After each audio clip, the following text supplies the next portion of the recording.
Welcome to Iku Hipan. সকলোকে এটি নতুন ক্লাছলৈকে আকৌ এবাৰ স্বাগতম জনাইছো আৰু আজিৰ এই ক্লাছটোৰ আমি যিটো এপিএসসি পিডব্লিউডি এক্সামটোৰ কাৰণে ক্লাছ কৰি আছিলো তাৰ আমাৰ তৃতীয়টো খণ্ড হ'ব য'ত আমি আলোচনা কৰিবলৈ গৈছো আকৌ কেইটামান কুৱেশ্যন মেথছৰ এণ্ড ৰিজনিঙৰ মিক্স আপ কুৱেশ্যন হয় অলৰেডি সকলোৱে গমে পায় যে মেথছ এণ্ড ৰিজনিঙৰ কম্বাইন কৰি পেলাই বহুত বেছি কুৱেশ্যনটো নাহে কিন্তু 10টাৰ পৰা 15টা কুৱেশ্যনটো আহিব তো সেই 10টাৰ পৰা 15টা কুৱেশ্যন যাতে আমি একদম কনফিডেন্টলি কৰিব পাৰো তাৰে প্ল্যান ৰাখি পেলাই আমি প্ৰেক্টিছ ক্লাছ কেইটা কৰি আছো আশা কৰিছো ইয়াৰে আগৰ ক্লাছ কেইটা সকলোৱে চাইছে তো আজিও ক্লাছটো আমাৰ অলমোস্ট আগৰ নিচিনাকৈ খুব ধুনীয়া ক্লাছ এটা হ'বলৈ গৈ আছে য'ত আমি কেৱল ইম্পৰ্টেন্ট আৰু লগতে এক্সাম ওৰিয়েন্টেড কুৱেশ্যনখিনি আলোচনা কৰি ষ্টাৰ্ট কৰিছো ক্লাছটো একদম প্ৰথম কুৱেশ্যনটোৰ সৈতে আৰম্ভ কৰিছো প্ৰথম কুৱেশ্যনটো এটা খুব ইজি কুৱেশ্যন এটা আছে মই আশা কৰিছো আমাৰ যিমানখিনি ষ্টুডেণ্টে এই ক্লাছখিনি চাই আছে আমাৰ এক্সামত যিমানখিনি আমাৰ ইঞ্জিনিয়াৰিং ষ্টুডেণ্ট যিমানখিনি আছে সকলোৰে মেথছৰ অকণমানটো স্পীড হওক বা মেথছৰ অকণমান নলেজ বেছি ভাল থাকে তো মই এজিউম কৰিছো এই যিটো 10 বা 15 মাৰ্কছ আহিব মেথছ এণ্ড ৰিজনিঙৰ যাতে এই মাৰ্কছটো তোমালোকৰ এটা মাৰ্কছৰ কাট নাখায় কাৰণ ইয়াৰে মাৰ্কছখিনি বহুত বেছি মেটাৰ কৰিব কিয়নো কৈছো চোৱা এইখিনি মাৰ্কছ মেক্সিমাম ষ্টুডেণ্টে স্কোৰ কৰিব তোমালোকৰ ক্লাছমেট হওক তোমালোকৰ যিমান চিনাকি ল'ৰা আছে মেক্সিমাম মোষ্ট অফ দ্য ষ্টুডেণ্টছে এইখিনিত ফুল মাৰ্কছ স্কোৰ কৰিব তো ইয়াতে যদি তোমাৰ মাৰ্কছ এটা মাৰ্কছ যদি কাট খাই যায় ন তাহলে সিহঁততকৈ বহুতখিনি পিছুৱাই আহিবা তাতকৈ বেটাৰ ভালদৰে গোটেইখিনি পঢ়ি যোৱা ভাল যাতে এক্সামত আমাৰ এটা কুৱেশ্যনৰ মিষ্টেক নাযায় ওকে তো ষ্টাৰ্ট কৰিছো প্ৰথমতে ইয়াতে কি কৈছে x স্কয়াৰ আৰু y স্কয়াৰ উলিয়াব দিছে আমাক x আৰু y ভ্যালু দিয়া আছে খুব সিম্পল হয় জাস্ট ইয়াতে ডাটাখিনি কি কৰিব লাগে আমি সকলোৱে জানোৱে কি হয় ফৰ্মুলা আছে ন a + b whole square formula সকলোৱে জানা তো এইটো স্কয়াৰ হৈ গল আৰু লগতে প্লাস y স্কয়াৰ মানে কি হ'ব 4 - √6 স্কয়াৰ তো এটা হল a + b হোল স্কয়াৰ এটা হল a - b হোল স্কয়াৰ এইখিনি সিম্পলিফাই কৰিলে কি আহিব 4 স্কয়াৰ মানে আমি ডাইৰেক্টলি লিখিছো বাৰু এটা স্টেপ কমাই দিও তো 16 আহি গল তাৰ পিছত আহিব প্লাস √6 ক স্কয়াৰ কৰিলে 6 প্লাস আকৌ 8 8 √6 ওকে তাৰ পিছত এইফালে স্কয়াৰ কৰিলে কি হ'ব 16 আহিব আকৌ আকৌ ইয়াতে আহিব √6 সৰি দে √6 ৰ পৰা ৰুটটো গুচি যাব ন 6 আহিব মাইনাস ইয়াতে কি আহিব মাইনাস আহিব 8 √6 তাৰে ক্লিয়াৰলি দেখা পায় 8 √6 কাট খাই যাব দেন ইয়াতে আছে 16 6 কিমান 22 2 গুণ 44 তো কারেক্ট आंसर আহি গল কিমান 44 তো আমাৰ ইয়াৰে কাৰেক্ট आंसर আহিব 44 আশা কৰো आंसर আহিছে সকলোৰে ওকে তো নেক্সট আহিছো নেক্সট কোৱেশ্চনৰ ফালে নেক্সট কোৱেশ্চনত কি আছে চোৱা এটো কোৱেশ্চনত কি কৈছে average of first 92 even number প্ৰথম 92টা যুগ্ম সংখ্যাৰ এভাৰেজ উলিয়াব দিছে এটা এনেকুৱা কোৱেশ্চন দিলে মোস্ট অফ দা ষ্টুডেন্টছে কি কৰিব প্ৰথম 92টা যুগ্ম সংখ্যা হৈছে তো এক নম্বৰ যুগ্ম সংখ্যাটো ল'ব 2 একদম প্ৰথম যুগ্ম সংখ্যাটো কি হয় 2 তাৰ পিছত 4 তাৰ পিছত 6 তো এনেকৈ গৈ পেলাই কিমানলৈকে যাব যাব 92 তম 32nd টার্ম 92 সেকেন্ড টার্ম ঠিক আছে ইমান নম্বৰ টাৰ্ম ইয়ালৈকে আমাক কি উলিয়াব দিছে এইকেইটা সংখ্যাৰ আমাক এভাৰেজ উলিয়াব দিছে যদি কোনোবাই ভাবিছা যে মই এৰিথমেটিক প্ৰগ্ৰেছনৰ সমান্তৰ প্ৰগতিৰ ফৰ্মুলা ইউজ কৰিম ইয়াতে an is equal a plus n minus 1 whole d এইবিলাক ফৰ্মুলা ইউজ কৰি পেলাই আমি 92nd টাৰ্মটো উলাই লওঁ অৰ্থাৎ এৰ 92 মানে 92তম যেটো টাৰ্ম আছে হেতু ফাৰ্স্ট উলাই লওঁ তাৰ পাছত আমি যদি sn ৰ ফৰ্মুলা ইউজ কৰো sn ৰ ফৰ্মুলা কি আহিব n/2 whole into a plus an এইখিনি উলালো যোগফল উলাই গল আৰু যোগফলৰ পাছত এইখিনি বস্তুক আমি 92 ৰে হৰণ কৰিম কিয়নো কাৰণ ইয়াতে 92টা সংখ্যা আছে আমি এভাৰেজ কেনেকৈ উলিয়াও এভাৰেজৰ ফৰ্মুলা আছিল sum divided by number of data sum প্ৰথমতে যোগফল উলিয়াব লাগিব আমি 2 ৰ পৰা আৰম্ভ কৰি 92 নম্বৰ যেটো যুগ্ম সংখ্যা আছে তালৈকে কি কৰিব লাগিব সংখ্যাবিলাকক যোগ কৰিব লাগিব যোগ কৰি পেলাই তাৰ যোগফলটো উলাব লাগিব যোগফলটো উলাই কেনে কি কৰিব লাগিব তাক 92 ৰে হৰণ কাৰণ যিমানটা সংখ্যা সিমানৰে হৰণ আৰু হৰণ কৰিলেহে আমাৰ কাৰেক্ট আনসাৰটো আহিব কিন্তু যদি এইটো প্ৰসেসত যোৱা যায় ন তেতিয়ালে আমাৰ বহুত টাইম ওয়েস্ট হ'ব আমি প্ৰথমতে 92তম টাৰ্মটো উলাব লাগিব তাৰ কাৰণে ফাৰ্স্ট টাৰ্ম কিমান আছে 2 আছে তাৰ পিছত n - 1 মানে কিমান আহিব 91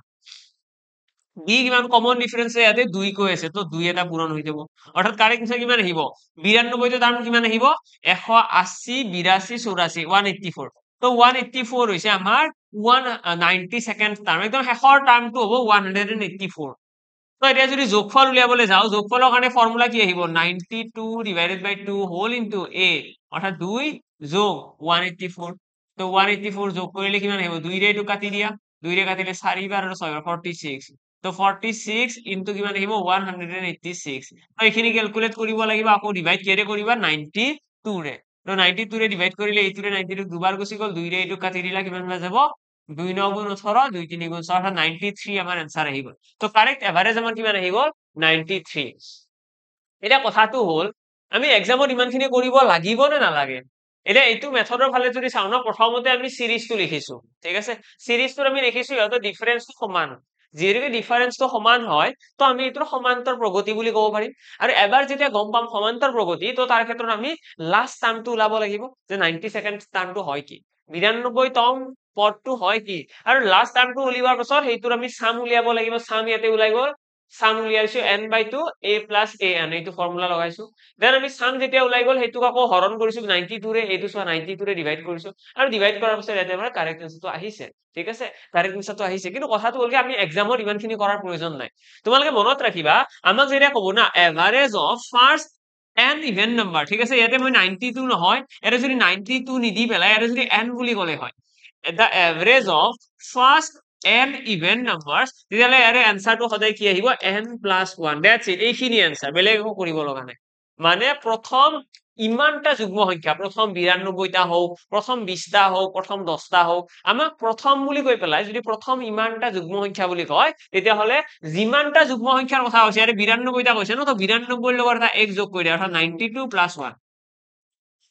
ডাইৰেক্টলি এনসাৰ 93 আমাৰ এভাৰেজ হৈ যাব তো এইটো হৈছে আমাৰ শৰ্ট ট্ৰিক আমি এনেকৈ মনত ৰাখিলে হ'ল যে যিমানটা আমাক যুগ্ম সংখ্যাৰ কথা কয় average of first and even number will be কিমান আমাৰ n + 1 এভাৰেজ উলিয়াব দিলে n ৰ লগত যিমান নম্বৰ টাৰ্মৰ কথা কৈছে তাৰ লগত এক এটা যোগ কিন্তু ইয়াতে যদি ইভেন নাম্বাৰ নিদি পেলাই যদি অড নাম্বাৰ দিলেহেঁতেন অড নাম্বাৰ দিলে যিমানটা সংখ্যাৰ কথা কয় সেইটোৱে এভাৰেজ মানে average of first and odd number will be n মানে আমাক যদি ইয়াতে কোৱেশ্চন ইভেন নিদি পেলাই অড দিলেহেঁতেন তেতিয়াহ'লে এনসাৰ আহিলেহেঁতেন 92 ইটসেলফ ঠিক আছে 92 এনসাৰ আহি গ'লহেঁতেন বেলেগ আৰু কৰিব লগা নাথাকে এইটো হৈছে আমাৰ এভাৰেজৰ টেকনিক নেক্সট কুৱেশ্চনৰ ফালে আহিছো নেক্সট কুৱেশ্চনত কি আছে চোৱা এইটো কুৱেশ্চনত কি কৈছে P and Q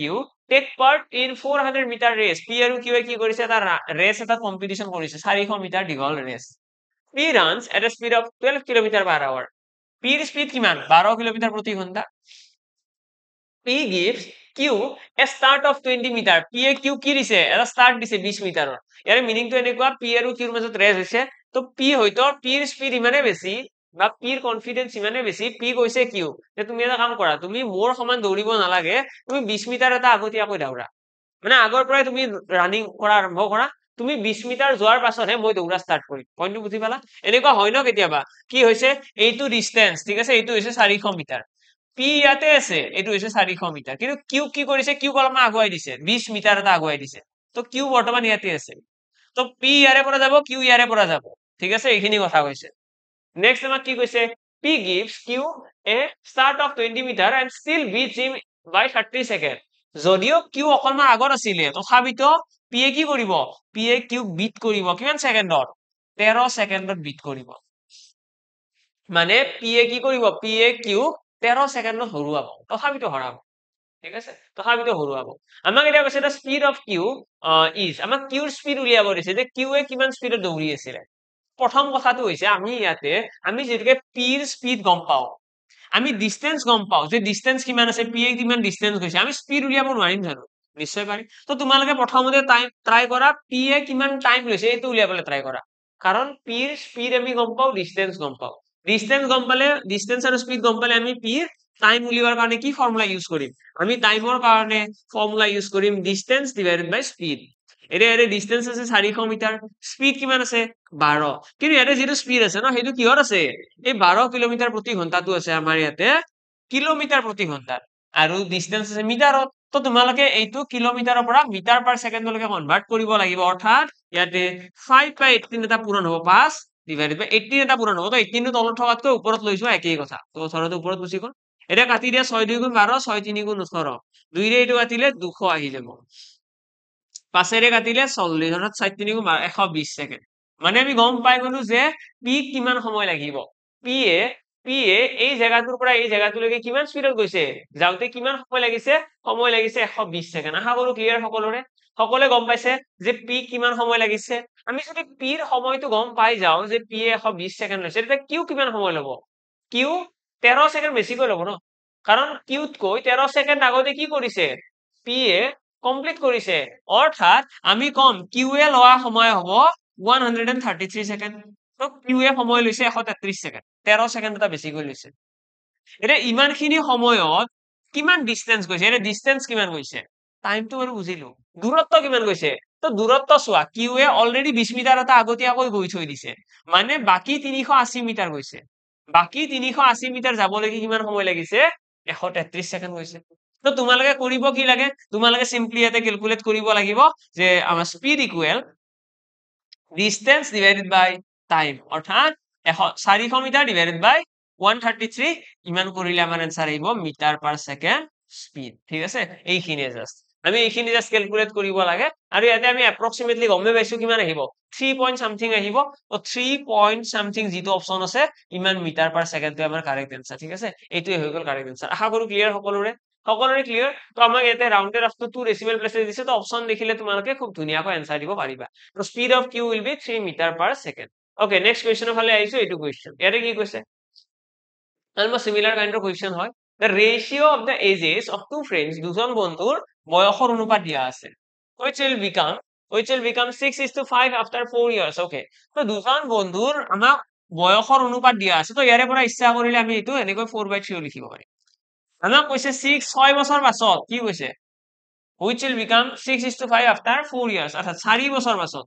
তো 4 বছৰ পাছত দুয়োৰে বয়স বাঢ়িব নে নাই নিশ্চয় বাঢ়িব তো 4 বছৰ পাছত ইহঁতৰ বয়সৰ অনুপাতটো কি হ'ব দিয়া আছে চোৱা 6:5 অৰ্থাৎ 6/5 এটা এইখিনি ক্যালকুলেট কৰিলে কি দেখা পাম 20x + 20 is equal কিমান আহিব 18x + 24 এটা এইখিনি আকৌ যদি আমি ক্যালকুলেট কৰো আমি ইয়াতে দেখা পাম 2x = 4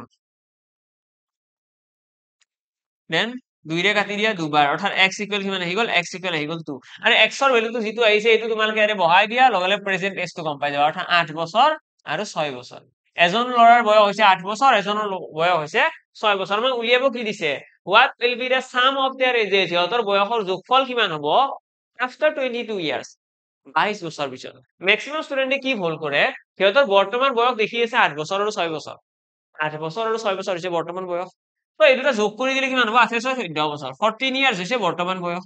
22 বছৰ পিছত কিমান হ'ব +22 ম্যাক্সিমামে এনেকৈ যোগ কৰি থৈ দিয়ে আৰু এইটো आंसर বুলি ভাবে ঠিক আছে এইটো হ'ব 26 36 তো 36 ইয়াৰ কাৰেক্ট आंसर আৰু অপচনত থাকিব এইটো কিন্তু এইটো একদম ৰং এইটো এনেকুৱা নহয় আমাক কৈছে 22 বছৰ পিছত সিহঁতৰ বয়স কি হ'ব তো 22 বছৰ পিছত এনেকুৱা নহয় যে এজন লৰাৰ বয়স বাঢ়িব দুয়োৰে বাঢ়িব ন তো এইজন লৰাৰ লগত 22 বছৰ যোগ হ'ব এইজন লৰাৰ লগত 22 বছৰ যোগ হ'ব যোগ হলে এইটো হৈ যাব আমাৰ 30 বছৰ আৰু এইটো কিমান হ'ব এইটো হৈ যাব 28 বছৰ ঠিক আছে তো এজন লৰাৰ বয়স কিমান হ'ব 30 বছৰ এজনৰ 28 বছৰ অৰ্থাৎ কিমান বছৰ হ'ল 58 বছৰ তো কাৰেক্ট आंसर আমাৰ কিমান আহিব 58 ইয়াৰ্স 22 বছৰ পাছত সিহঁতৰ বয়সৰ যোগফল কিমান হ'ব 58 ইয়াৰ্স না কি 36 ইয়াৰ্স এইটো কৰিলে আমাৰ এইটো ভুল হৈ যাব আমাৰ কাৰেক্ট आंसर আহিব 58 ইয়াৰ্স আশা কৰো ক্লিয়াৰ ওকে নেক্সট কোৱেশ্চনৰ ফালে আহিছো এইটো কোৱেশ্চন চোৱা এতিয়া এইটো কোৱেশ্চনত কি কৈছে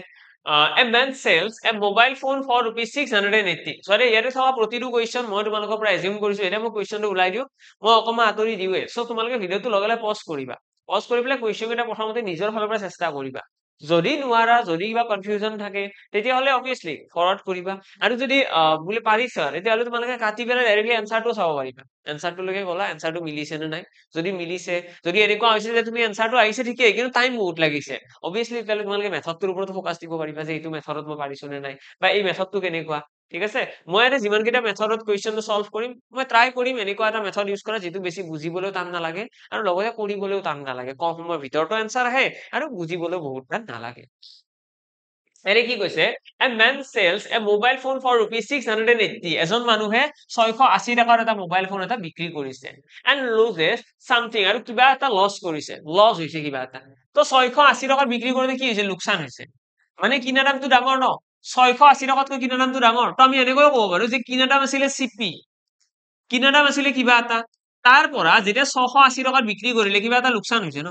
এইটো হৈছে বেচা দাম 680 টকাটো হৈছে বেচা দাম a man sells a mobile phone যেতিয়া 680 টকাত বিক্ৰী কৰিছে তেতিয়া মানুহজনৰ কিবা এটা লোকসান হৈছে তো কিনা দামৰ পৰা বেচা দামটো বিয়োগ কৰিলে লোকসানটো ওলাই হয় কিনা দামৰ পৰা বেচা দামটো বিয়োগ কৰিলে কি ওলাই লোকসানটো ওলাই তো এই যেটো লোকসান হৈছে if he had sold it for 1070 যদি 1070 টকা বিক্ৰী কৰিলে হেতেন যদি 1070 টকা বিক্ৰী কৰিলে হেতেন তেতিয়া হলে কি হলহেতেন his gain তেও মানুহজনৰ হোৱা লাভ would have been double সেই মানুহজনৰ লাভটো দুগুণ হলহেতেন মানে 1070 টকাত বিক্ৰী কৰিলে কি হয় লাভ হয় তো যদি লাভ হয় 1070 টকাত মানে এইটো বেচা দাম নহয় 1070 টকাটো বেচা দাম এইটো দামত বিক্ৰী কৰিলে লাভ হয় আৰু লাভ যদি হয় তেতিয়াহ'লে বেচা দামটো কি কিনা দামতকৈ ডাঙৰ আমাক কৈছে যে এইটো দামত বিক্ৰী কৰিলে যিমান লাভ হয় সেই লাভটো 680 টকাত বিক্ৰী কৰিলে হোৱা লোকচানৰ দুগুণৰ সমান বুজি পালানে ইকুৱেশ্যনটো বুজি পালানে চোৱা আমাক কৈছে যে 1070 টকাত বিক্ৰী কৰিলে হোৱা লাভটো কেনেকৈ উলিয়ায় চেলিং প্ৰাইচ মাইনাছ কষ্ট প্ৰাইচ তেতিয়া লাভ ওলাই ন লাভটো 680 টকাত বিক্ৰী কৰিলে হোৱা লোকচানৰ দুগুণৰ সমান ডাবল দ্য ফৰ্মাৰ লছ আগতে হোৱা লোকচানৰ ডাবল আমাক কৈছে এটা কষ্ট price of the mobile phone আমাক এতিয়া চিপি উলিয়াব দিছে নাহিব জানো এনসাৰ আমি কি কৰিব লাগে ইয়াতে থকা ইকুৱেশ্যনটো সলভ কৰিব লাগে ইয়াতে আমি দেখিম 2cp মাইনাছ কিমান আহিব এটা পূৰণ কৰিলে 680 দুগুণ কৰিলে 7 2 গুণ 1400 1360 ইজ ইকুৱেল আমাৰ কিমান আহিব এইটো আছে 1070 মাইনাছ cp এইটো অকমান আমাৰ চেঞ্জ কৰি লোৱা জেগাকেইটা ট্ৰান্সফাৰ কৰি লোৱা তো cp ইকুৱেল কিমান আহিব 1070 পৰা 70 টকাৰ পৰা 360 গ'লে 290 টকা মানে বস্তুটো কিনা দাম কিমান আছিলে 290 rupees ফুল হল নেকি আমাক কি কৈছে the cost price of the mobile phone is 680 টকাত বিক্ৰী কৰিলে লাভ হৈ যাব তেতিয়াহ'লে 1070 টকাত বিক্ৰী কৰিলে হোৱা লাভ his gain would have been double the former loss আগতে হোৱা লছৰ লাভটো দুগুণ হৈছে লাভ হৈছে দুগুণ ঠিকে আছে the cost price of the mobile is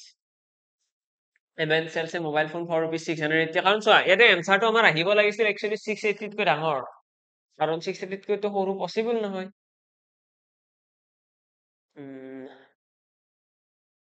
okay ইয়াতে গোটেইখিনি খেলি মেলি হৈছে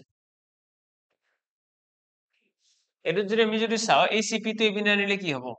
যোগ কৰিব লাগিব ন গোটেইখিনি খেলি মেলি হৈছে তো 3cp এইটো যদি ইপিনে যায় এইটো যোগ হ'ব 1300 যোগ 1000 হ'ব অৰ্থাৎ 2300 2430 rupees হ'ব তাৰে পাছত যদি আকৌ চিপি ইকুৱেল ওলাব লাগে এইটো হৰণ কৰিব লাগিব 3 অৰ্থাৎ 810 টকা 810 টকা এতিয়া ঠিকে আছে ঠিক আছে এটা ক্যালকুলেশন মিস্টেক আছিলে তো আমাৰ কাৰেক্ট আনসাৰ আহিব 810 টকা মানে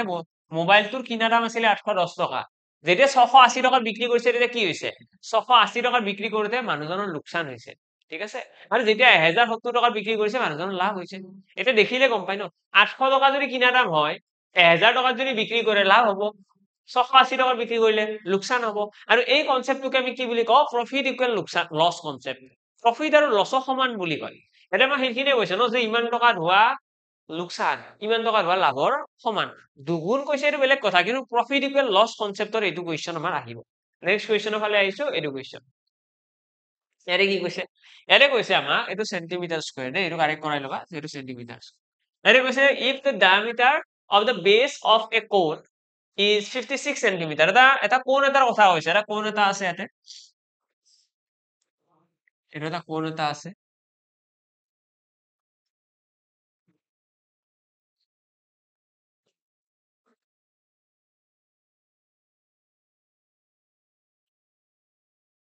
ওকে কাম কৰিলে অলপ ডাঙৰ কৰি দিম ন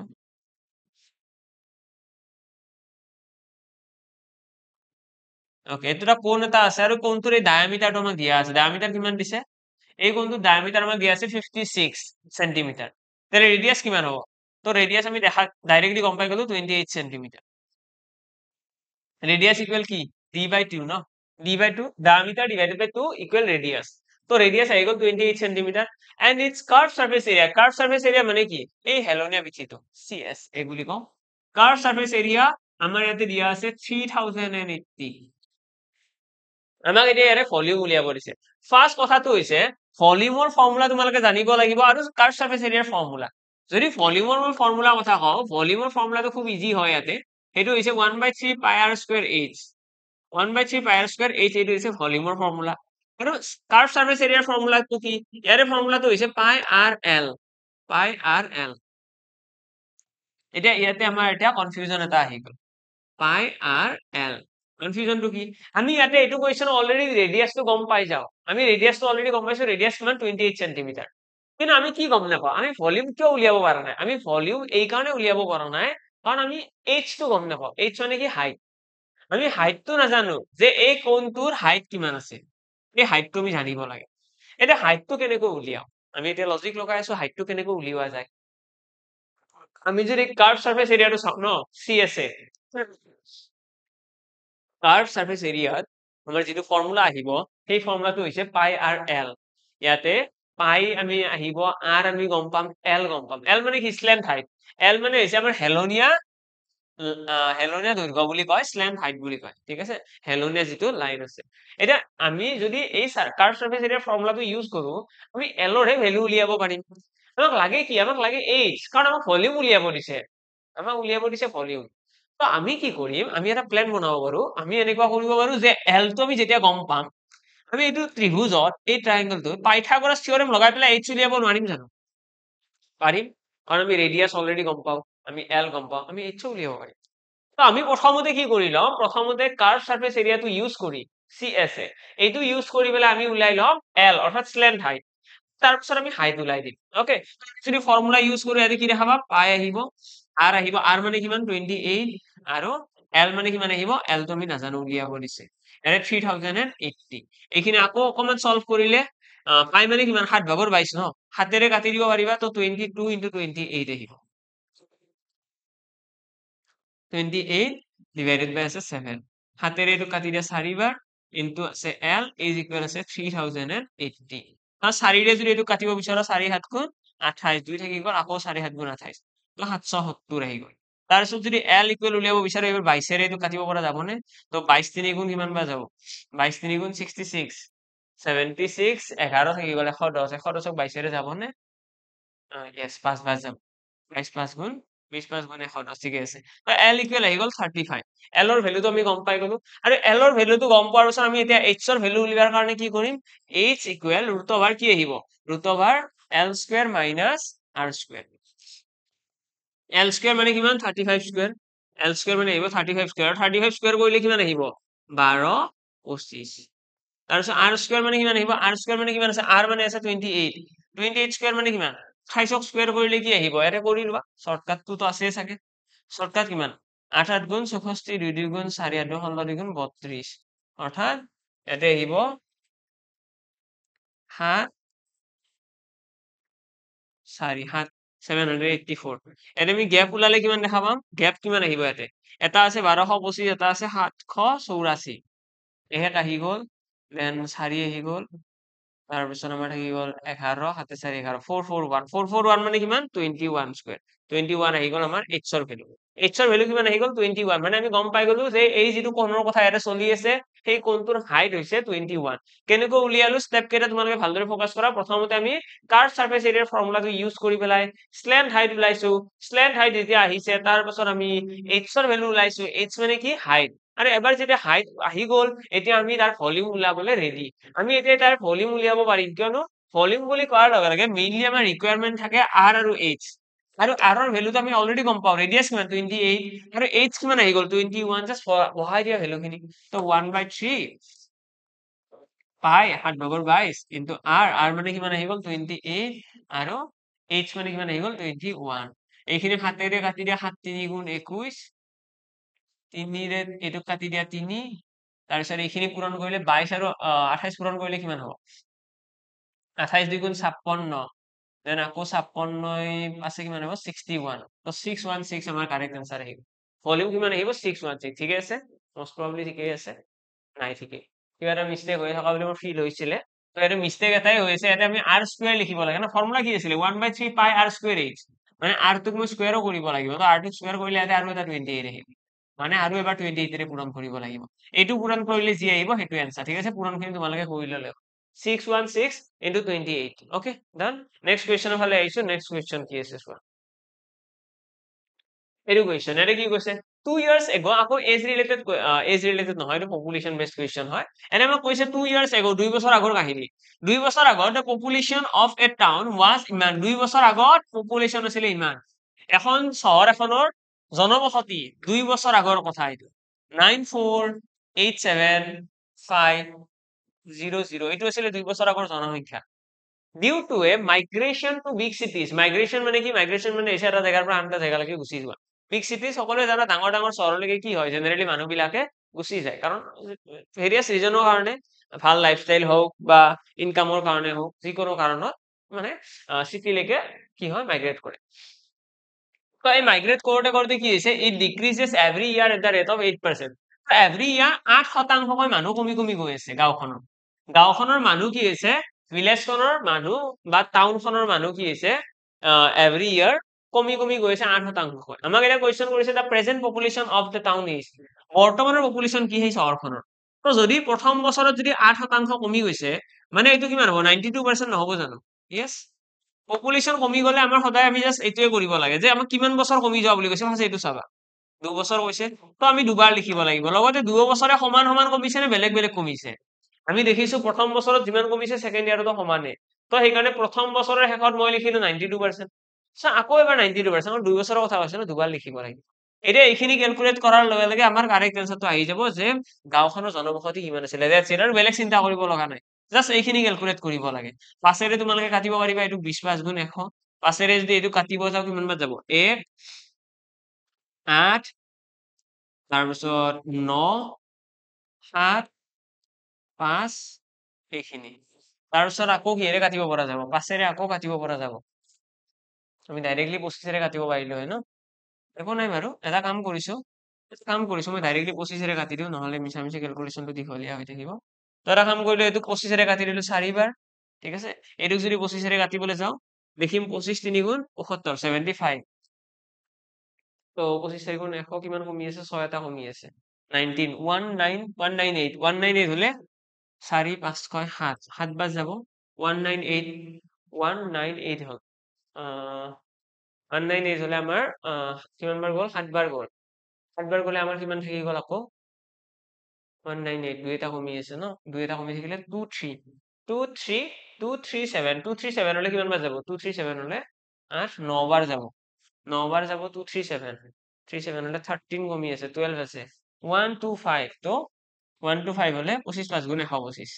তো ইমান বাৰ যাব ঠিক আছে 3795 এটা 4 তোমালোকে কাটিব পাৰিবা 4 এইটোকতো নাযায় বাৰু এইটোক কাটিব পাৰিবা 4 2 8 4 3 12 তো ফাইনালি আমি ক্যালকুলেট কৰিব কি লাগে ক্যালকুলেট কৰিব লাগে 3795 into 92 into 23 এইটো পূৰণ কৰিলে তোমালোকৰ ভিলেজখনৰ এক্সাক্ট পপুলেশ্যন আহিব গাঁওখনৰ বৰ্তমান জনবসতি কিমান আছে আমাৰ সেইটো ওলাই আহিব আমি হয়তো ইউনিট ডিজিটৰ ইউজ কৰিব পাৰিম এককৰ অংকটো এনেকুৱা ক্যালকুলেশন আহিলে ন মই এটা এডভাইস এটা দি থওঁ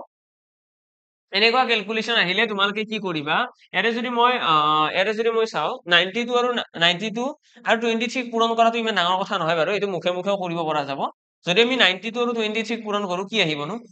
আমি 92ৰে পূৰণ কৰি দিয়া 92 3 গুণ কিমান আহিব 9 3 গুণ 270 276 276 অৰ 6 আহি গ'ল 27 থাকি গ'ল 92 2 গুণ কিমান আহিব 184 আৰু 27 184 আৰু 27 হলে কি হ'ব 7 4 11 191 আৰু 191 201 211 ওকে তো 20 যোগ হৈ আছে ন 20 যোগ হলে আমাৰ এইটো 201 আহিব 2016 ঠিক আছে তো আমি 92 আৰু 23 মুখে মুখে পূৰণ কৰিব পৰা যাব এইটো আহি গ'ল 2016 এটা ইয়াৰে পাছত আমি যদি নেক্সট চাওঁ নেক্সট আমাৰ এই দুটা আমি গোটেইখিনি পূৰণ নকৰিলেও হ'ব আমি দুটা স্টেপ কৰি পেলাই আনসাৰ দিব পাৰিম কেনেকে মই এবাৰ দেখাই দিছো যাতে তোমালোকৰ এক্সামত হেল্প হয় ইয়াৰে যদি চোৱা এটা আছে 3795 আৰু এটা আছে 2016 6 5 গুণ কিমান 30 ৰ 0 3 এটা থাকি গ'ল তাহলে 6 9 গুণ 6 9 যা 6 9 গুণ 54 54 হলে 4 আহিব 54 ৰ 6 9 গুণ 54 3 কিমান হ'ব 7 তো এটা হৈ গ'ল 7 57 ইয়াৰে মই 7 লিখিলো ঠিক আছে এইখিনিলৈকে হ'ল এতিয়া ইয়াৰে পাছত তোমালোকে দেখিবা একটো পূৰণ কৰি দিয়া এইবাৰ বাকিখিনি কৰি থাকি লাভ নাই আমি মানে একক আৰু দশকৰ অংকটো উলিয়াব জানিলে হ'ল আমি যেতিয়া এক্সামৰ এনসাৰ দিবলৈ যাওঁ অপচন কেইটাৰ মেক্সিমাম কুৱেশ্যনতো আমি এককৰ কেইটা বেলেগ বেলেগ পাম ইউনিট ডিজিট কনসেপ্ট যেটো আছে আমি একৰ অংক কেইটা বেলেগ বেলেগে পাম একৰ অংক কেইটা যদি বেলেগ বেলেগ থাকে তেতিয়াহ'লে আমি এই যেতিয়া গম পাম ন একৰ ঘৰত যোনটো অপচনত একৰ ঘৰত শূন্য আছে সেইটোৱে কাৰেক্ট আনসাৰ ফাৰ্ষ্ট কথা ঠিক আছে যিটো অপচনৰ একৰ ঘৰত শূন্য আছে সেইটোৱে আনসাৰ যদি এনেকুৱা হয় যে একৰ ঘৰত দুটা অপচনৰ শূন্য আছে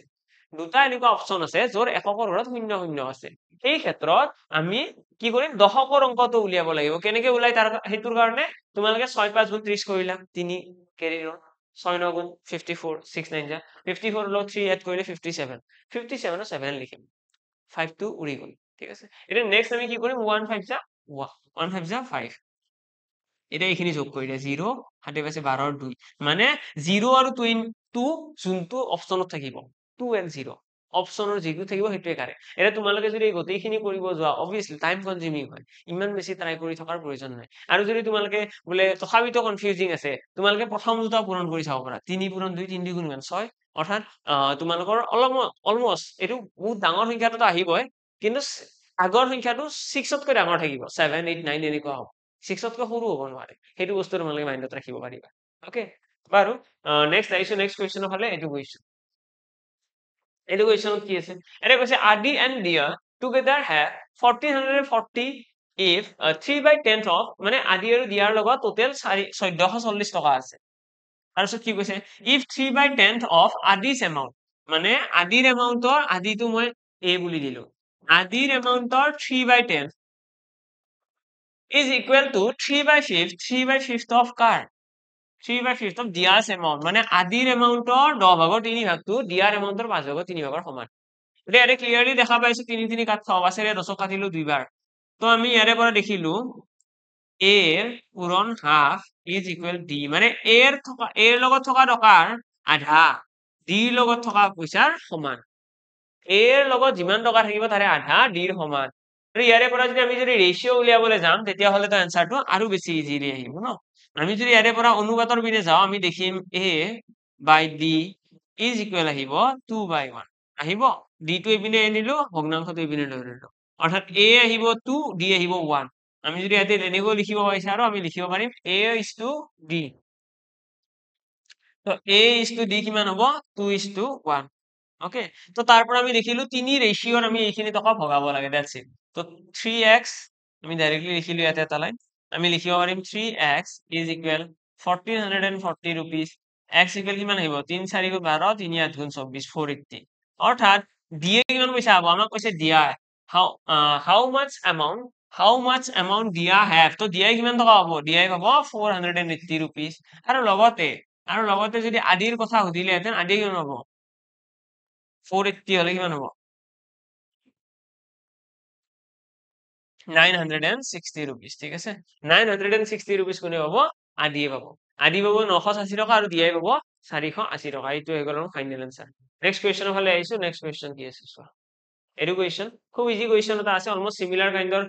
মানে দেখিবলৈ এইবিলাক কুৱেশ্যন মিক্সাৰ এণ্ড এলিগেশ্যন বহুতে টান পায় কিন্তু টান পাব লগা কুৱেশ্যন হয় খুব সিম্পল কুৱেশ্যন কিন্তু কৈছে 8 kg of maize costing 51 per kg is mixed with 9 kg of maize costing 68 per kg the average per kg price of mixed maize is আমাক কৈছে 8 kg আছে 51 টকা কেজিৰ মেজি কৰ্ণ বুলি ক'ব পাৰা 8 kg আছে 51 টকাৰ বস্তু আৰু লগতে 9 kg আছে 68 rupees per kgৰ বস্তু তো প্ৰথমতে আমি এই যে প্ৰথম 8 kg টো আছে টোটেল খৰচাটো ওলাই লোৱা 8 kg পূৰণ 51 টকা এইটো হৈছে টোটেল খৰচা হল কিমান আহিব এইটো ক্যালকুলেট কৰি চোৱাচোন 408 টকা 8 গুণ 8 8 5 গুণ 40 তাৰপিছত যদি চাওঁ 9 কেজি আছে কিমান টকাৰ 68 rupees 9 কেজি মেজি আছে 68 rupees এইখিনি ক্যালকুলেট কৰিলে 9 8 গুণ 72 দেন 9 6 গুণ 54 7 4 11 61 তো 612 তো আমি দেখিলো যে প্ৰথম 8 কেজি যে মেজি আছে সিহঁতৰ টোটেল কস্টিং হৈছে 408 টকা আৰে পিছৰ 9 কেজি তো টোটেল কস্ট কিমান খৰচা কিমান 612 টকা এই যে এই দুয়োটা লগ কৰি দিলে টোটেল কিমান আহিব টোটেল আহিব 6 4 10 1016 rupees এটা 1016 rupees আহিল এইটো কিমান কেজি মেজিৰ দাম এই 1016 টকাটো হৈছে 8 কেজি আৰু 9 কেজি 9 আছে কিমান 17 কেজি মেজিৰ দাম 17 কেজি মেজিৰ এইটো দাম তো এইখিনি হৰণ কৰি দিয়াৰ লগে লগে আমি ডাইৰেক্টলি কি আহিব এভাৰেজ পাৰ কেজি প্ৰাইস ঠিক আছে আমি ইয়াতে কি কৰিছো গোটেইখিনি যোগ কৰিছো ডিভাইডেড বাই যিমান কেজি টোটেল আছে 17 ৰে ডিভাইড কৰিছো ডাইৰেক্টলি আমাৰ আনসাৰটো ওলাই আহিব আশা কৰো ক্লিয়াৰ यस তো 17 3 গুণ 51 17 4 গুণ 68 আহিব চাগে 50 60 68 17 4 গুণ 68 কেনেকৈ যাব ছবাৰ যাব জানো ছয়বাৰ তো নাযাব চাগে ন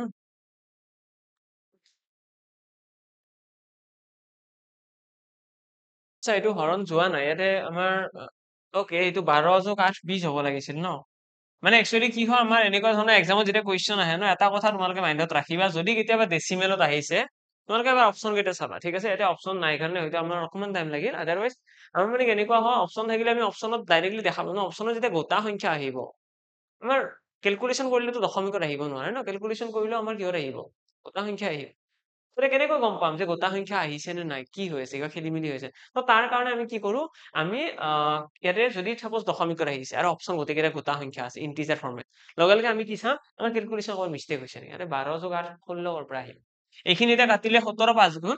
কিমান আহিব 17 6 গুণ চাগে 17 6 গুণ 102 ন 17 6 গুণ 102 তো 62 আমাৰ 60 আমাৰ এনসাৰ আহি যাব তো 60 rupees per কেজি চেল কৰিব লাগিব ওকে এইটো এটা মেথড হল আৰু যদি তোমালোকে বিচাৰা যে বেলেগ কিবা মেথড আছে নেকি অল্টাৰনেটিভ ইয়েস আৰু অল্টাৰনেটিভ মেথডো আছে এনেকুৱা আমি যদি অল্টাৰনেটিভ মেথডৰ কথা চাওঁ ন সেইটো মেথডটো হয়তো তোমালোকৰ কেলকুলেশ্যনটো বহুত সৰু হৈ যাব কিন্তু বুজিবলৈ অকণমান টান লাগিব পাৰে কিন্তু কেলকুলেশ্যন বহুত বেছি সৰু হ'ব তাৰ আমি কি কৰিব লাগে আমি চাব লাগে যে প্ৰথম 8 কেজিৰ এভাৰেজ কিমান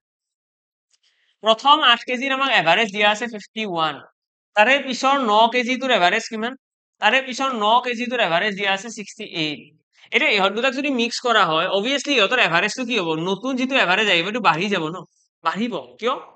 নতুন এভাৰেজটো কি হ'ব বাঢ়িব মানে কি এই পুৰণাটোৰ ৰেসপেক্টত বাঢ়িব যি 8 কেজিটোৰ আছিল 51 টকা তাৰ তুলনাত বাঢ়িব এটা কিমান বাঢ়িব কেনেকে গম পাম আমি কি চাব লাগে যে এই পুৰণা 8 কেজিটোতকৈ এই 9 কেজিটো যি আছে ইয়াৰ তাত কিমান বাঢ়ি আছে এই পুৰণা 8 কেজিটো যে আছে ইয়াৰ তুলনাত এই 9 কেজিটোৰ কিমান বেছি কৈ আছে তো তোমালোকে দেখিবা 17 টকা বেছি দাম 17 টকা কি বেছি দাম তো 17 টকাকৈ যে বেছি দাম আছে কিমান কেজিৰ 17 টকাকৈ 9 কেজি 9 কেজি মেজিৰ দাম বেছিকৈ আছে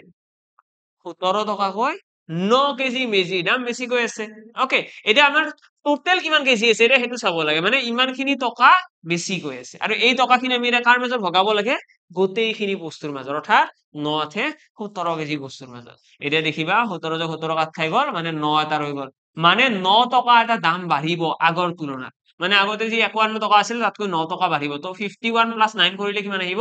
60 আমাৰ কাৰেক্ট आंसर আহিব তো এইটো মেথডত কি হয় আমাৰ ক্যালকুলেশনটো সৰু হয় এইটো মেথডৰ এডভান্টেজ কি এইটো মেথডত আমি পেন এন্ড পেপাৰ ইউজ কৰিব নালাগে জাস্ট ব্ৰেইন লগালো অলপমান টেকনিক লগালো आंसर আহি গল ওকে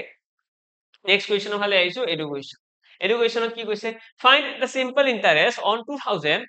rupees 2000 কথা কৈছে on rupees 2000 at 6.5% per annum rate of interest for the period from 13 February 2023 to 27th April 2023 প্ৰথম কথা হৈছে এনেকুৱা দিনৰ মাজত আমাক কেতিয়াবা সিম্পল ইন্টাৰেষ্ট হওক বা কম্পাউণ্ড ইন্টাৰেষ্ট উলিয়াব দিয়ে ফাৰ্স্ট কথা যদি ডেজৰ কথা কয় যিকোনো ডেজৰ কথা নকওক কিয় আমাক এতিয়া কৈছে 13 ফেব্ৰুৱাৰী 2023 যদি কোনোবা এজন মানুহে 2000 টকা ধাৰত লব লয় আৰু বছৰি সুতৰ হাৰ হৈছে 6.5% তেতিয়াহলে 27 এপ্ৰিললৈকে কিমান টকা সুদ দিব লগা হ'ব এইটো মই কোৱেশ্চন কৰিছে প্ৰথমতে আমি চাব লাগিব 13 ফেব্ৰুৱাৰীৰ পৰা 27 এপ্ৰিললৈকে কিমান দিন আছে তো তোমালোকে ক্যালকুলেট কৰিলে দেখিবা ফেব্ৰুৱাৰী মাহত থাকে 28 দিন আৰে 13 দিন অলৰেডি গৈছে মানে কিমান দিন থাকিব আৰু 13 দিন গৈছে আৰু কিমান দিন থাকিব 10 দিন 23 দিন আৰু 5 দিন 15 দিন 15 দিন আছে আকৌ মানে ফেব্ৰুৱাৰী মাহটোৰ আৰু 15 দিন গলে মাহটো খতম তাৰপিছত মাৰ্চৰ মাহটো কি মাৰ্চৰ মাহত থাকে 31 দিন আৰু এপ্ৰিলৰ 27 তাৰিখৰ কথা হৈছে মানে এপ্ৰিলৰ 27 দিন টোটেলত কিমান দিন হ'ল টোটেলত দিন কিমান হ'ল 30 40 50 60 70 73 তো 73 ডেজ মানে আমি গম পাই গলো টোটেল 73 ডেজৰ আমি সুদ গণনা কৰিব লাগে এতিয়া সুদ গণনা কৰাৰ কাৰণে সৰল সুতৰ ফৰ্মুলা কি আছিল SI ইকুৱেল PRT/100 প্ৰিন্সিপাল আছিল 2000 টকা মূলধন ৰেট অফ ইন্টাৰেষ্ট আছিল 6.5% ইনটু টাইম কিমান আছিল টাইম আছিল 73 ডেজ কিন্তু আমি যেতিয়া ইয়াতে ফৰ্মুলাটো ইউজ কৰিম না এই ফৰ্মুলাটো আমি সদায়ে টাইমটো বছৰত লিখো যদি টাইমটো বছৰত লিখিব লগা হয় তো 73 আমি কিহেৰে হৰণ কৰিব লাগিব 365 হৰণ কৰিব লাগিব হয়নে কাৰণ এক বছৰত কিমান দিন থাকে 365 ডেজ থাকে আৰু ডিভাইডেড বাই কি 100 এটা এইখিনি ক্যালকুলেট কৰিবলৈ গলে দেখিবা 73 এইটো যাব 5 বাৰ দেন তোমালোকে ইয়াৰে দশমিকটো গুচাই দিব পাৰিবা দুটা জিৰো কাট খাই গল 65 গুণ কিমান আহি গল 70 টকা মানে 70 টকা আমি দিব লাগিব সুদ হয় জানো হয় দেই আৰু অলপ ক্যালকুলেশন বাকি আছে এটো কাটিয়ে দিয়া এটো তোমালোকে 5 ৰে কাটিয়ে দিয়া 5 ৰে এটো কাটিলে 1.3 আহিব তো 1.3 আহিলে 13 দ্বিগুণ কিমান আহিব 13 দ্বিগুণ আহিব 26 কাৰণ চোৱা ইয়াতে আছে 1.3 আছে আৰু ইয়াতে আছে 20 তো 20 পূৰণ 1.3 যেতিয়া কৰিম কিমান আহিব 13 দুগুণ 26 26.0 অৰ্থাৎ 26 টকা আমাৰ কি আহিব 26 টকা আমাৰ এনসাৰ আহিব ঠিক আছে ঠিকে আছে নে কিবা প্ৰবলেম আছিল 65 দুগুণ কি কৈছিল 70 লিখিছিল 70 তো নহয় বাৰু ঠিকে আছে ঠিক আছে বাৰু তো আমাৰ 26 টকা কি আহিব টোটেল সুদ আহিব ইমান কেইদিনত তো এক্সামৰ কাৰণে চোৱা এক্সামত যদি কেতিয়াবা ডেজৰ কথা কয় যে ইমান তাৰিখৰ পৰা ইমান তাৰিখৰ ভিতৰত সৰল সুদ বা চক্ৰবৃদ্ধি সুদ যিয়ে নিদিয়ক কিয় সিম্পল অৰ কম্পাউণ্ড ইন্টাৰেষ্ট তো আমি মনত কি ৰাখিব লাগে তাতে কিমান দিন আছে দিনকেইটা ওলাই লোৱা এবাৰ ডেজটো ওলোৱাৰ পাছত তাৰপিছত কুৱেশ্যনটো বেছি টান হৈ নাথাকে নেক্সট কুৱেশ্যনৰ ফালে আহিছো নেক্সট কুৱেশ্যন কি আছে চোৱা এডুকেশ্যনত আকৌ এজ ৰিলেটেড কথা কৈছে চাগে most probably the age of some students is given in years of ইমান মিডিয়ান এজ ওকে মিডিয়ান উলিয়াব দিছে মিডিয়ান উলিয়াব দিলে কৰিব কি লাগে প্ৰথমতে এসেন্ডিং বা ডিসেন্ডিং অৰ্ডাৰত সজাব লাগিব এটা আমাক যিমান কেইটা নাম্বাৰ দিয়া আছে এই গোটেইবিলাক নাম্বাৰক আমি ডাইৰেক্টলি মিডিয়ানত আমি কনভাৰ্ট কৰিব নোৱাৰো আমি প্ৰথমতে এটা এসেন্ডিং বা ডিসেন্ডিং অৰ্ডাৰত সজাব লাগিব কেনেকৈ সজাই তাৰ কাৰণে আমি চাব লাগিব এৰে সকলোতকৈ সৰু সংখ্যা কোনটো এই ডাটাখিনিৰ সকলোতকৈ সৰু সংখ্যা হৈছে 11 তো প্ৰথমতে 11 টো লিখি লোৱা তাৰপিছত ইয়াতকৈ ডাঙৰ সংখ্যা কোন আছে ইয়াতকৈ ডাঙৰ সংখ্যা ইয়াতে দেখিছো 12 আছে কেইটা আছে 12 এবাৰে আছে না আৰু আছে এবাৰে আছে তো 12 টো লিখি দিয়া নেক্সট সংখ্যা 12 তাৰপিছত কোন আছে 12 তকৈ ডাঙৰ সংখ্যা 13 আছে তো 13 লিখিলো তাৰপিছত 13 তকৈ ডাঙৰ সংখ্যা তো চাই থাকোতে দেখিলো 13 আৰু এটা আছে তো 13 দুবাৰ লিখিব লাগিব তো দুবাৰ থাকিলে দুবাৰ লিখিব লাগিব ঠিক আছে তাৰপিছত 14 আছে 14 লিখিলো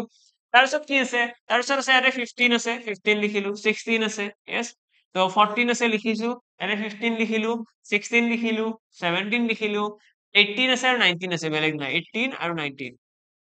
এটা আমি গোটেইখিনি এসেন্ডিং বা ডিসেন্ডিং অৰ্ডাৰ সজোৱা হৈ গল আমি যদি এইটো ফালৰ পৰা চাও এইটো হৈছে এসেন্ডিং অৰ্ডাৰ আৰু এইটো ফালৰ পৰা চালে ডিসেন্ডিং অৰ্ডাৰ ওকে এতিয়া ইয়াতে তোমালোকে চাব কি লাগে কিমানটা সংখ্যা আছে 1 2 3 4 5 6 7 8 9 9টা আৰু এইকেইটাৰ একদম মাজত কোন আছে মাজত যদি চাও ন এইফালে 4টা সংখ্যা আছে এইফালে 4টা সংখ্যা আছে নে 4টা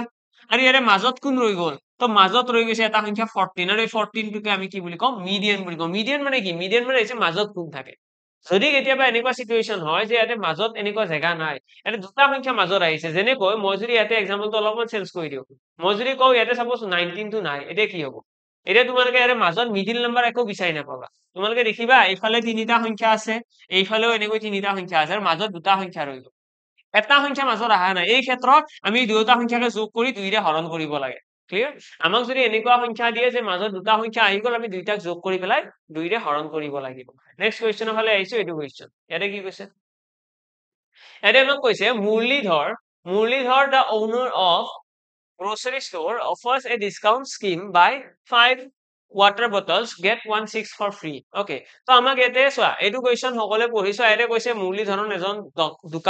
দোকানীজনে এটা ডিসকাউন্ট অফাৰ এটা দিছে কি ডিসকাউন্ট অফাৰ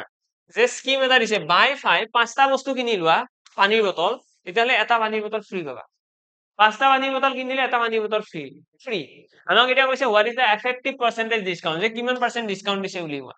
তো আমি এনেকুৱা ধৰণৰ buy something free buy one get one free এইটো buy one get one free concept হয়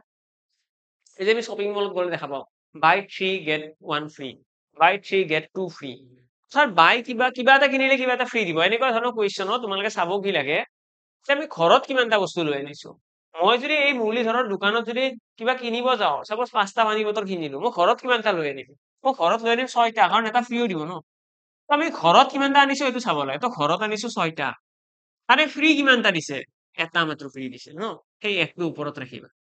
যিমানটা ঘৰত আনিছো তাৰ ওপৰত ফ্ৰী কিমানটা ইনটু 100 কৰি দিবা সেইটোৱে তোমালোকৰ আনসাৰ 1/6 মানে কিমান আহিব 16.67 16.67% আমাৰ কাৰেক্ট আনসাৰ আহি যাব ঠিক আছে তো আমাৰ এক্সামত এইবিলাক বাই ওয়ান গেট ওয়ানৰ কিবা দিলে তোমালোকে চাব লাগে ঘৰত আমি কিমানটা আনিছো ঘৰত যিমানটা আনিছো এইটো ভগ্নাংশটো তলত ওপৰত যিমানটা ফ্ৰী দিছে ইনটু 100 ইনস্ট্যান্টলি আনসাৰটো ওলাই যায় বেলেগ আৰু কৰিব লগা ইয়াতে নাথাকে নেক্সট কুৱেশ্যনৰ ফালে আহিছো এইটো কুৱেশ্যন এনে কি কৈছে the present ages of Sweta and Suman are in the ratio of 4:5 Sweta আৰু সুমনৰ বৰ্তমান বয়সৰ আমাৰ অনুপাত দিয়া আছে বৰ্তমান বয়সৰ অনুপাত কিমান 4:5 6 years back 6 বছৰ আগত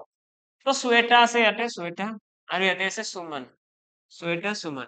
এনে কি কৈছে আর ইন দা রেশিও দিয়া আছে কিমান 4:5 তো আমি কব পাৰো 4:5 হৈছে এটাৰ বয়সৰ অনুপাত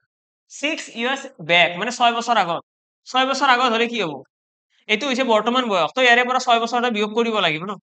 6 বছৰ আগত মানে কি 6 বছৰ আগত মানে 6 বছৰ আগত মানে আমি ইয়াৰে পৰা 6 এটা বিয়োগ কৰিব লাগিব তো 6 এটা বিয়োগ কৰিলো 6 এটা বিয়োগ কৰিলে কি হ'ব 6 বছৰ আগত কি কৈছে আমাক 6 years back the ratio of their ages সিহঁতৰ বয়সৰ অনুপাত এইটো হৈছিলে 2:3 6 বছৰ আগত সিহঁতৰ বয়সৰ অনুপাত এইটো আমাক এতিয়া কৈছে what is the present age of Shweta আমাক শ্বেতাৰ বৰ্তমান বয়স সুধিছে শ্বেতাৰ তো তাৰ কাৰণে কি কৰিম তো আমি যদি চাও ইয়াতে আমি অলৰেডি বুজি পাই গলো এইটো হৈছে প্ৰেজেন্ট বৰ্তমান বয়স তো বৰ্তমান বয়সটো আমি এনেকৈ ক'ব পাৰিম নে বৰ্তমান বয়স হৈছে 4x শ্বেতাৰ আৰু 5x সুমনৰ 6 বছৰ পাছত 6 বছৰ আগত সিহঁতৰ বয়সৰ অনুপাত আছিলে 2:3 মানে 2/3 এটা ইকুৱেশ্যন বনাব পাৰি yes আৰু এই ইকুৱেশ্যনটো বনোৱাৰ পিছত x ৰ মানটো ওলালে আমাৰ এনসাৰ আহিব কিমান আহিব 12x - 18 10x -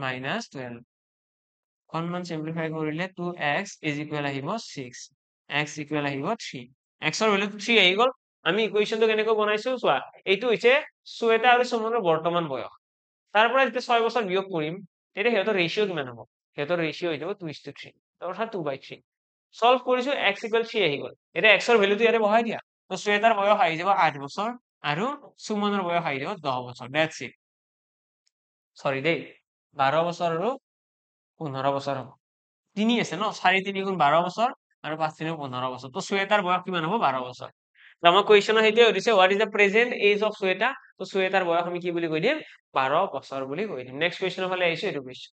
এনে কি কৈছে Amit gets 6% increase in his sale অমিতে কি কৰে ইয়াৰ সেলত 6% increase হৈছে Amit gets 6% increase in his sales amount in the first year অৰ্থাৎ প্ৰথম বছৰত 6% সেল ইনক্ৰিজ হৈছে তাৰপিছত কি হৈছে and 20% in the second year which that his present sale is impact okay তো আমাক এটা অমিতৰ কথা এটা কৈছে অমিতৰ ব্যৱসায়ৰ কথা কৈছে অমিতৰ এটা ব্যৱসায়ত প্ৰথম বছৰত 6% সেল বৃদ্ধি পাইছে দ্বিতীয় বছৰৰ সেকেন্ড ইয়াৰত 20% বাঢ়িছে আৰু বৰ্তমান টোটাল সেল হৈছে ইমান এইটো হৈছে প্ৰেজেন্ট সেল আমাক এতিয়া সুধিছে 2 বছৰ আগত সেল কিমান আছিল what was his sale 2 years ago তো আমি কি কৰিলাম যে বৰ্তমান ইয়াৰ সেল বুলি ধৰিলাম 2 বছৰ আগৰ মানে 2 বছৰ আগতে সেল আছিল x যদি 2 বছৰ আগতে x আছিলে তাৰপিছত কি হ'ব সেল বাঢ়িব ন কিমান বাঢ়িছে 6% বাঢ়িছে 6% বাঢ়া মানে কি মানে হৈছে 106% 106% মানে আমি এইটো লিখিব পাৰিম 6% বাঢ়িছে তাৰপিছত কি হৈছে 20% বাঢ়িছে মানে 120% আৰু বাঢ়াৰ পাছত কি হৈ গৈছে বৰ্তমানৰ এই যিটো আমি দেখি পাই আছো হয়নে এইটো হৈছে 2 বছৰ পাছৰ কাহিনী 254400 হল এতিয়া এইখিনি যাৰ লিখা হৈছে সিহঁতৰ কাৰণে এই কুৱেশ্যনটো খুব ইজি আৰু কুৱেশ্যনটো কৰিব লগা নাই আৰু বাকি যিখিনি আছে সেইখিনি আমি নিখন্দেহে নিজাকৈ কৰিব পাৰিম ওকে আমি যদি চাও ইয়াতে 0 0 কাট খাই গল দেন কিহেৰে কাটিব পাৰিবা 4 ৰে কাটি দিয়াচোন 4 3 × 12 4 6 × 24 4 3 × 12 4 6 × 24 00 ঠিকই আছে নে কিবা ভুল হল 4 4 × 16 নহয় 4 6 × 24 6 4 6 × 24 এক থাকি গল 4 3 × 12 2 থাকি গল 4 6 × 24 আকৌ ইয়াতে 6 66 এবাৰ 3 ৰে কাটিব পৰা যাবচোন 3 ৰে কাটি দিয়া 3 ৰে কাটিলে আহিব 3 2 × 6 3 1 3 3 2 × 6 00 তো 21200 আছে এতিয়া 212 এটো 106 ৰে ডাইৰেক্টলি কাটিব পৰা যাব 106 2 × 212 200 থাকিব 200 থাকিব x ইকুৱেল কিমান আহিব x ইকুৱেল 200 into 100 into 10 কিমানটা 0 আছে ন 2 4 5টা 0 আছে না 2 লাখ 2 লাখ মানে 2 বছৰ আগৰ সেল আছিলে 2 লাখ টকা আৰু বৰ্তমান সেলটো 6% আৰু 5% বাঢ়ি 20% বাঢ়ি পেলাই 2,54,400 টকা হৈছে হাগুৰু ক্লিয়াৰ সকলোৰে এনসাৰ আহিছে যদিও দেখাত ক্যালকুলেশন ডাঙৰ আছিলে আমাৰ বহুত বেছি টাইম নালাগিল আমি দেখিছো ইয়াতে খুব ইজিলি আমাৰ গোটেইখিনি মিলি গৈছে হয়নে ওকে নেক্সট আইছো নেক্সট কোৱেশ্চনৰ ফালে নেক্সট কোৱেশ্চনত কি কৈছে চোৱা এডুকেশ্যন কৈছে the ratio between the length and the breadth of a rectangular park is 3:2 rectangular park এখনৰ length আৰু breadth ৰ আমাক ৰেশিও দিয়া আছে length আৰু breadth ৰ ৰেশিও 3:2 এটা এতৰ পৰা অৰিজিনাল কিমান আহিব অৰিজিনাল আহিব 3x আৰু 2x মানে আমাক এতিয়া ইয়াৰে পেৰিমিটাৰ দিয়া আছে পেৰিমিটাৰ কিমান 120 মিটাৰ পেৰিমিটাৰ দিয়া আছে 120 মিটাৰ পেৰিমিটাৰ উলিয়াব পাৰিম নে নাই অৰিজিন ভ্যালু হৈছে 3x আৰু 2x পেৰিমিটাৰ কিমান হ'ব 2 whole into l plus b no 2 whole into l plus b equal কিমান আহিব লাগে 120 মিটাৰ এইখিনি সলভ কৰিলে দেখিবা 3 + 2 5x 5 2 * 10 10x 10x equal 120 metre ইয়াৰে পৰা x equal directly আহি গ'ল 12 x ৰ ভ্যালুটো 12 মানে আমাক কৈছে find the area of the part area উলিয়াব দিছে তাৰ কাৰণে প্ৰথমতে length কিমান হ'ব length হ'ব 36 আৰু breadth কিমান হ'ব breadth হ'ব 24 তো length আৰু breadth আমি গম পাই গলো যেতিয়া length আৰু breadth গম পাই যাম দীঘ আৰু প্ৰস্থ উলিয়াব পাৰিলে area কিমান হ'ব এৰিয়াৰ কাৰণে আমাৰ আৰু চিন্তা নাই আমি এৰিয়াটো খুব ইজিলি উলিয়াব পাৰিম 36 into 24 that's it এইখিনি সলভ কৰিলে आंसर আহি যাব 37 4 গুণ কিমান হ'ব 140 144 ৰ 4 14 আহি গ'ল 34 দুগুণ 72 72 14 কিমান হ'ব 76 86 86 1864 আমাৰ কাৰেক্ট आंसर আহি গ'ল সেন্টিমিটাৰ স্কয়াৰ নে মিটাৰ স্কয়াৰ তো ইমান মিটাৰ স্কয়াৰ কাৰণ এইকেইটা মিটাৰত আছে ওকে এইকেইটা মিটাৰত আছে তো মিটাৰ স্কয়াৰ আহিল তো আমাৰ এৰিয়া অফ দিস পাৰ্ট কিমান হ'ব 864 মিটাৰ স্কয়াৰ কি কৰিছো আমি প্ৰথমতে যিকেইটা ৰেশিও দিয়া আছে তাৰ পৰা অৰিজিনাল ভ্যালু কেইটা ওলাইছো 3x আৰু 2x তাৰ পৰা আমি যোনটো আমাৰ পেৰিমিটাৰৰ formula 2 whole into l plus b এই ফৰ্মুলাটো ইউজ কৰি পেলাই আমি x ৰ ভ্যালুটো ওলাইছো আৰু এবাৰ যেতিয়া x ৰ ভ্যালুটো পাই গলো যে x = 12 সেই x ৰ ভ্যালুটো ইয়াতে যেতিয়া বহাম 3 ৰ লগত 2 ৰ লগত আমি কি পাম অৰিজিনাল লেন্থ অৰিজিনাল ব্ৰেথ আৰু লেন্থ আৰু ব্ৰেথ পোৱাৰ পিছত এৰিয়া উলিওৱাটো খুব সিম্পল কথা খুব সিম্পল কাম হয়নে ওকে নেক্সট আমাৰ কি কোৱেশ্চন আছে নেক্সট এটো এটা কোৱেশ্চন আছে এটো মই সকলোৰে হোমৱৰ্ক ৰাখিলো এটা এটা সিৰিজৰ কোৱেশ্চন এটো সকলোৰে হোমৱৰ্ক থাকিল সকলোৱে ট্ৰাই কৰিবা সকলোৱে এটো কোৱেশ্চন ট্ৰাই কৰিবা আৰু কমেন্ট বক্সৰ এনসাৰটো দিবা নিশ্চয় যদি কাৰোবাৰ কিবা ডাউটস থাকে যিকোনো কোৱেশ্চন ৰিগাৰ্ডিং হওক যিকোনো টপিক ৰিগাৰ্ডিং হওক যিকোনো ধৰণৰ হেল্প যদি লাগে তোমালোকে মোক জনাব পাৰিবা মোৰ টেলিগ্ৰামত যদি কোনোবা চেপ্টাৰৰ কথা ক'ব বিচাৰিছে এইটো চেপ্টাৰৰ ক্লাছ লাগে তোমালোকে ক'ত মোক লগ পাবা টেলিগ্ৰামত মেথছ বাই নিৰ্মল স্যাৰ মেথছ বাই নিৰ্মল স্যাৰ সাৰ্চ কৰিবা তাত তোমালোকে মোৰ টেলিগ্ৰামত গ্ৰুপ এটা পাই যাবা তাত তোমালোকৰ ডাউটস বিলাক হওক লগতে তোমালোকৰ কুৱেৰিজ বিলাক যিকোনো ধৰণৰ কুৱেৰিজ আৰু যদি তোমালোকে বিচৰা মক টেষ্টৰ কাৰণে মক টেষ্ট যদি দিব বিচাৰা মক টেষ্টৰ কাৰণে তোমালোকে ডেসক্ৰিপচনত লিংক পাই যাবা আৰু লগতে স্ক্ৰিনৰ ওপৰত তোমালোকে কন্টাক্ট নম্বৰ দেখা পাই আছা কন্টাক্ট নম্বৰত কন্টাক্ট কৰিবা দেন তোমালোকে মক টেষ্টৰ গোটেইখিনি ডিটেইলছ পাই যাবা লগতে ৱেবসাইট ভিজিট কৰিলে পাই যাবা ইকুইপাট ৱেবসাইট equipat.com সাৰ্চ কৰিবা দেন তোমালোকে তাত গোটেইখিনি মক টেষ্টৰ হওক আৰু ইকুইপাট এপতো তোমালোকে গোটেইখিনি পাই যাবা ওকে লগ পাম সকলোকে নেক্সট ক্লাছত আজিৰ কাৰণে ইয়াতে সামৰিছো থ্যাংক ইউ